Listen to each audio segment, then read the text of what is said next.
তো বন্ধুরা বিকেলবেলা তো দেখো আমাদের বাড়িতে কি এসেছে। তো বেশ ভালো লাগলো, অনেক দিন পর দেখা পেলাম। সবাই মিলে খুব মজা করছিলাম। বর বাড়িতে ছিল না, তারপরে ওদের কিছু একটু টিফিন করতে দিলাম। তারপরে খাওয়া দাওয়ার পালা চলছে। তারপরে খাওয়া দাওয়া করে নিল।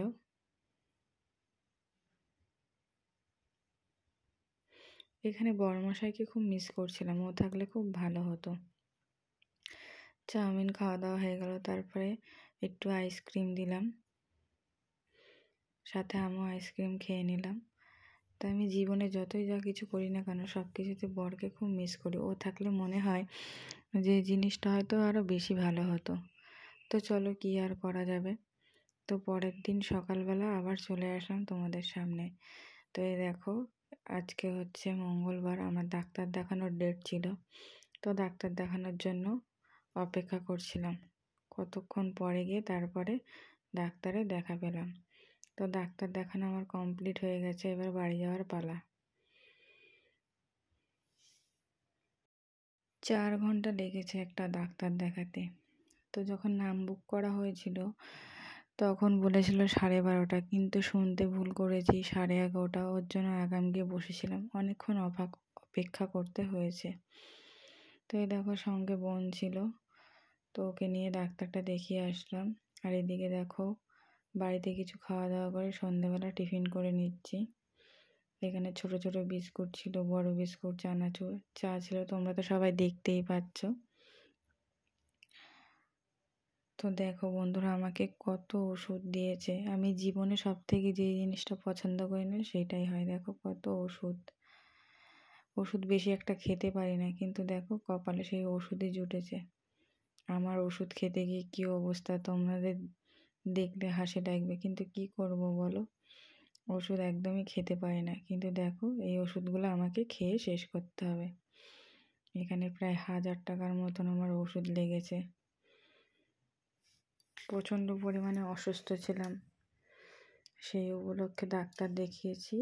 তাই দেখো আর ওষুধ খাবো, আমার রিয়াকশানটা দেখো। দেখো কতগুলো ওষুধ, এতগুলো ওষুধ আমি কি করে কি খাবো। 3টে ওষুধ খেতে আমার প্রায় 1 ঘন্টা লেগেছে, আর এই 1 জগ জল। ছোটোবেলা থেকে এটাই অভ্যাস যে বেশি ওষুধ খেতে পারি না, বেশি ওষুধ খেলেই কষ্ট হয়। আমি গিলতেই আমার কষ্ট হয়, আমি একদম ওষুধ ভক্ত না, কিন্তু কপালের জোর দেখো সেই ওষুধেই আমাকে খেতে হচ্ছে। জানি না জীবনে কি ভুল করেছি, পাপ করেছি, তাদের অভিশাপে এইসব জিনিস আমার সাথে হচ্ছে। কি কষ্ট হচ্ছে, একটা ওষুধ গিলতে আমার কতটা কষ্ট হচ্ছে। এই ওষুধ খাওয়ার অনেক টেকনিক আছে জানো তো, তোমরা যারা যারা শুনবে হয়তো হাসি লাগবে। ওষুধ খেয়ে আবার পিঠ ডলে দিতে হবে, পিঠ ডলে না দিলে হজম না হলে আবার ওষুধ ভেতরে প্রবেশ করবে না, এসব অনেক জ্বালা। আমি প্রতিটা মানুষের হচ্ছে অসহ্যজনের মানুষ। তো এখানে ওষুধ খাচ্ছি আর বরের দিকে তাকিয়ে আছি, আর আমাকে দেখে তো কি হাসছে, বলছে তুমি বলেই পারো। আমি সবার কাছেই বিরক্তিকর, কিন্তু কি করব বলো, বিরক্তিকর হলেও তো কিছু করার নেই, নিজেকে নিজের জন্য বাঁচতে হবে। খাচ্ছি। তো তোমাদেরকে কি বলবো, এই ওষুধ খেয়ে আমার এত কাজ দিয়েছে আমি ধারণার বাইরে। আমি তো পুজোর দিন আগে পর্যন্তও শিওর ছিলাম না যে আমি পুজো দিতে পারবো। তো ভগবান যে সেই ইচ্ছাটা আমার পূরণ করেছে, আমি নতুন করে আবার একটা জীবন পেলাম। আর ভগবানের প্রতি আগেও আমার আস্থা ছিল, এখন যেন দ্বিগুণ বেড়ে গেল। তো সত্যিই আমি ভেবেছিলাম যে আমি যদি পুজো দিতে না পারি তাহলে ভাববো হয়তো পৃথিবীতে ভগবান বলে কেউ নেই, কিন্তু সত্যিই আছে। সেটা আগেও জানতাম, কিন্তু এখন আরও যেন বিশ্বাসটা আরও বেড়ে গেল। আর সকালবেলা উঠে বেশ খুশি খুশি ভাব লাগছে। তো এখন স্নান করতে যাব। আজকে হচ্ছে শিবরাত্রি। তো এই ব্রতটা আমরা দুজনে মিলে পালন করব। তো সের জন্যই হালকা হালকা বুঝতে পারছি যে আগের থেকে অনেকটাই সুস্থ আছি। তো তার জন্য আমি চতুর্দশী লাগার আগে মাথা টাথা ঘষে নেব, ফ্রেশ হয়ে নেব। তো চলো আবারও পরে আসছি তোমাদের সামনে। খুব ভালো লাগলো যে আমি পুজোটা দিতে পেরেছি। তো এই দেখো এদিকে আমরা দুজনে স্নান করে ছাদে চলে এসেছি চুল শোকাতে। তো আমার তো মনে মনে খুব আনন্দ হচ্ছিল, আবার মনে মনে খুব ভয়ও লাগছিল। তো যাক, আমি যে অবশেষে পুজোটা সম্পূর্ণ করতে পারলাম, সত্যিই আমার খুব ভালো লাগলো। তো আমি তো না খেয়ে একদমই থাকতে পারি না, ওর জন্য বেশি একটা উপোস করা হয় না আমার। কিন্তু তাও এবার থেকে ভেবেছি কিছু করি আর না করি শিব পুজোটা করব। তো এইদিকে দেখো আমরা সকালবেলার দিকে স্নান টান করে দুজনে সেজে গুজে একটু রাস্তার দিকে যাচ্ছিলাম ফুল আনতে। তো এটা হচ্ছে আমাদের মন্দির, বাড়ির সামনে মায়ের মন্দির। তো তোমরা একটু দেখে নাও। তো আমরা ফুল আনতে বেরিয়েছিলাম। বর সব কিছুই মোটামুটি এনেছে, কিন্তু ধুতরা ফুলটা আনিনি, কলকে ফুলটা আনিনি। তো সেজন্যই সেই খোঁজে আমরা গেছিলাম। তো অবশেষে দেখো এই ফুলটা পেয়েছি। জানো তো, আমি একটা জিনিস মনে করি, আমাদের সঙ্গে যেটা ঘটে বা যেটা হয় সব কিছুই ভালোর জন্যই হয়।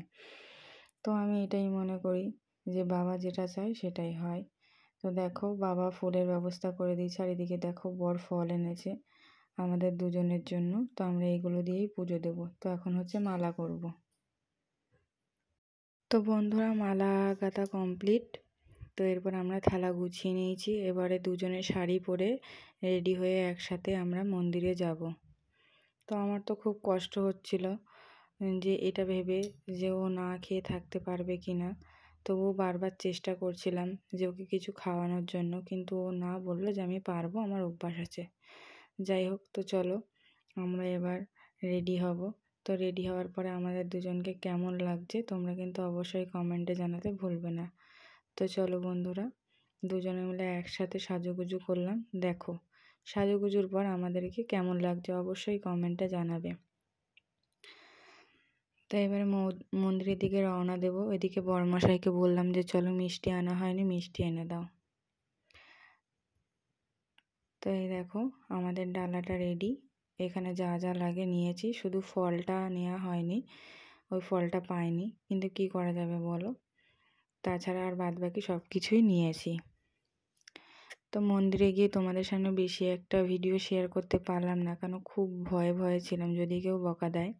তো এই দেখো বাবার পুজো হওয়ার আগে মায়ের পুজো হচ্ছিল। এটা আমাদের মন্দিরের দাদু, ব্রাহ্মণ মশাই, সবাই দাদু বলে ডাকে। তো তিনি পুজো করছিল। তো তার পুজো হয়ে যাওয়ার পরে বাবার পুজোর জন্য আয়োজন করা হয়েছে। তো আমাদের মন্দিরে দেখো কি সুন্দরভাবে সাজানো হয়েছে। তো এখানে তো এই মন্দিরে এসে কিছু কাজ করতে পারলে কি হয়, মনটা খুব শান্তি পায়। তো আমি অবশ্য সেদিন সেরকম একটা কিছু করিনি, যা করার বোনই করেছে। তো এদিকে দেখো আমাদের বাবার পুজো শুরু হয়ে গেছে। তো এই প্রথমবার বাবার পুজো করতে গিয়ে বাবার ব্রত কথা শুনতে পারলাম, সেটা শুনে মনটা আমার জুড়িয়ে গেল। তো এদিকে দেখো যার ফটোটা দেখতে পাচ্ছ মন্দিরে এসে পরিচয় হয়েছে, বেশ ভালো, ছোট্ট একটা বোনের মতন। তো বেশ ভালো লাগলো। আর আমি এটাও জানি যে এটা মা চেয়েছে, তার জন্যই পরিচয়টা হলো। তো চলো তার সঙ্গে বন্ধুত্ব করে নিলাম। আর এদিকে বাড়িতে আসলাম, বাড়িতে এসে বরকে চন্দ্রমিত্র দিচ্ছিলাম যে ও খাওয়ার পরে তারপরে আমি উপোসটা ভাঙবো। তো তোমরা দেখতেই পাচ্ছ। তা পুরো ভিডিওটি তোমাদের কেমন লাগলো অবশ্যই কমেন্টে জানাবে। তোমাদের এক একটা কমেন্টে আমার ভিডিও করার আগ্রহ আরও বাড়িয়ে তুলবে। তো আমি সত্যিই পুজোটা দিয়ে মনটা খুব শান্তি পেলাম। পুজো সম্পূর্ণ করে নিজের প্রথম উপোসটা ভাঙলাম, বরকে প্রণাম করলাম। এদিকে বাড়িতে আর 3 ভোর ঢেলে নিয়েছি জল, বাড়ির বাবাকেও সন্তুষ্ট করলাম। তো তোমাদের পুরো ব্লগটি কেমন লাগলো অবশ্যই জানাবে। কালকে আমরা শিব পুজোর দিন আমরা 4:45 অবধি 3 জনে মিলে জেগেছিলাম। তো এই দিনটা হয়তো আর কোনোদিনও আসবে না, তবে সত্যি মনে রাখার মতন। একটা কথা মানতে হবে, জীবনে যে কোনো দিন সবসময় আসবে এরকমটা হয় না। তো দেখো আমাদের জল খেতে দিয়েছে, আমরা এত কষ্ট করে উপোস করেছি, জল করে দিয়েছে, তো এমনকি ফলও কেটে দিয়েছে। তো সত্যিই খুব ভালো লাগলো, ও যে এইটুকুনি বুঝেছে সেটা ভেবেই খুব ভালো লাগলো। তো চলো আমরা এখন খাওয়া দাওয়া করছি, কিছু ফল খেয়ে নিচ্ছি। সব কিছুই মনের ওপরে। তো এই দেখো আবারও দ্বিতীয় প্রহরে জল ঢালছি। তো বন্ধুরা 3 প্রহর হয়ে গেছে, চতুর্থর জন্য অপেক্ষা করছি। আর চতুর্থর টাইমটা না সত্যি অনেকটা লং টাইম ছিল। তো চলো জল টল ঢেলে নিচ্ছি। আর এদিকে দেখো বর কিন্তু ক্লান্ত হয়ে গেছে, কিন্তু তবুও একবারের জন্য বুঝতে দিচ্ছে না। সে কিন্তু চাইলে ঘুমিয়ে পড়তে পারতো। তো সময় কাটার জন্য আমরা লুডো খেলছিলাম। তো আজকের দিনটা সত্যি খুব ভালো লাগলো। আর তাছাড়াও ভগবান সত্যিই সহায় হয়েছে। তো চলো আজকের ব্লগটি তোমাদের কেমন লাগলো অবশ্যই কমেন্টে জানাতে ভুলবে না। এইভাবেই তোমরা আমার পাশে থেকো। তোমরা পাশে থাকলে আমি সব কিছুই পারবো। জীবনে যতই বাধা বিপত্তি আসুক না কেন, আর কেউ থাকুক বা না থাকুক, তোমরা থাকলে আমি সত্যি সব কিছু পারবো। তো তোমরাই একমাত্র আমার শক্তি, ভরসা ও আশা। তো চলো 4 নম্বরটা আমরা কমপ্লিট করে নিচ্ছি। কমপ্লিট হয়ে গেছে। তো এরপর আমরা কিছু খেয়ে দিয়ে রেস্ট নেব। তো কিছু বলতে শুধু ফলই খেয়েছিলাম। তো আজকের মতন টাটা।